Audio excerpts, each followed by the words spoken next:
So let's talk about the Calathea ornata. You've probably seen it. It has these absolutely stunning, painted-looking leaves that just stop you in your tracks. But you might also know it has a reputation for being, well, a bit of a diva. And that's what we're here for. This is going to be your ultimate guide to keeping that diva happy and thriving in your home. I mean, seriously, just look at it. It's not really a plant. It's a living piece of art. Those deep green leaves with those perfect, delicate pink and white pinstripes. It's no wonder it's one of the most elegant and sought-after plants in the whole Calathea family. It is just gorgeous. Which brings us to the big question, right? Why on earth is this beautiful plant so tricky to keep alive? It's famous for giving people trouble. But I'm going to let you in on a little secret. It's not actually that hard. You just have to understand what it wants, and once you crack the code, you're golden. All right, first things first, let's get properly introduced. Think of this next part as a quick look at the plant's dating profile. All the basic stats you gotta know before you bring one home. Okay, here's the rundown. We call it the pinstripe plant, but its fancy botanical name is Calathea ornata. It's gonna get about 2 to 3 feet tall and wide, so it definitely makes a statement. But look at that last line, native area, Central and South America. That right there is the most important clue. Its tropical home tells us everything we need to know about how to care for it. So how do we use that little clue? Well, knowing it comes from a tropical forest floor is basically our blueprint for creating the perfect environment. If you can get this initial setup right, trust me, you've already won more than half the battle.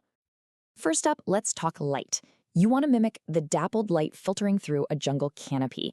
That means bright, but always indirect light. Think of a spot near an east, west, or even a north-facing window. The big danger zone, harsh, direct sunlight. That will literally scorch those beautiful leaves, so no direct sun, ever. Next up is the foundation, the soil it lives in. Now this is crucial, because the soil has to do two totally opposite things at once. It needs to hold onto moisture, but it also has to drain really well so the roots aren't sitting in a puddle. The perfect way to hit that balance? A good peat-based mix. And hey, if you really want to get into it, you can mix your own. It's actually super simple. Just think. 2 parts peat moss, 2 parts orchid bark, 2 parts perlite, and 1 part organic compost. It creates this perfect, airy, moisture-holding blend that they just love. And if you're not into DIY, no worries. A pre-made African violet mix from the store works great too. Okay, the house is built, your plant is settled in. Now let's talk about the day-to-day stuff. The rhythm of care that's going to keep those pinstripes looking absolutely perfect. And the key word here is going to be consistency. This quote is everything. It's the golden rule for Calatheas. You want the soil to stay consistently moist so it never totally dries out. But, and this is a big but, you can't ever let it get soggy. Soggy soil means root rot, and that is the #1 killer of these plants. Just stick your finger in the pot. If the top inch is dry, it's time to water. And remember, this is a tropical baby. It wants to be warm and cozy. The sweet spot is somewhere between 65 and 85 degrees Fahrenheit. It really doesn't like cold drafts or big temperature swings, so find it a stable, comfortable spot, away from any vents or drafty doors. Okay, now this is a big one, maybe the biggest one. These plants are from humid jungles, and our homes are basically deserts in comparison. They crave moisture in the air. You can easily give them a boost by grouping your plants together, or even better, just stick a small humidifier nearby. Your plant will absolutely thank you for it with lush, happy leaves. Think of fertilizer as just a little vitamin boost during its growing season. So in the spring and summer, you'll want to feed it every couple of weeks with a standard houseplant fertilizer, but make sure to dilute it to half strength. Then, when fall and winter roll around, the plant goes dormant. It's kind of taking a long nap, so you can stop feeding it completely until things warm up again. But what happens when things start to look a little off? First, don't panic. Your plant is just sending you a signal. It's trying to tell you something. So let's become plant detectives and learn how to read those signals. This is your official translation guide. See, the amazing thing is that your plant really does talk to you through its leaves. And the best part? Most of these issues are super easy to fix once you know what to look for. You can solve almost any problem before it gets serious just by listening. Okay, signal number 1. You walk by your plant and you notice the edges of the leaves are starting to curl inwards, kind of like a taco. What is it trying to tell you? This one's easy. It's screaming, "I'm thirsty." That's it. Curling leaves is just how the plant tries to conserve moisture. The fix is simple.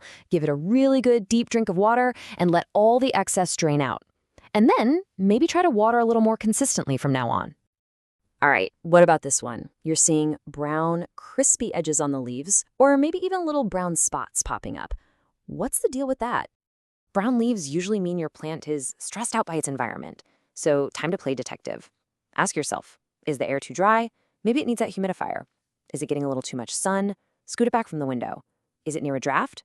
Find a new spot. A simple change of location is often all it takes. Okay, and now for the one that makes everyone panic. You see yellow leaves, especially down near the base of the plant. What does this mean? Unfortunately, this is usually a sign of too much love. Yup, the number one cause of yellow leaves is overwatering. This is a serious SOS because it can quickly lead to root rot. So if you see yellowing leaves, your immediate action is to stop watering. Let that soil have a chance to dry out a bit.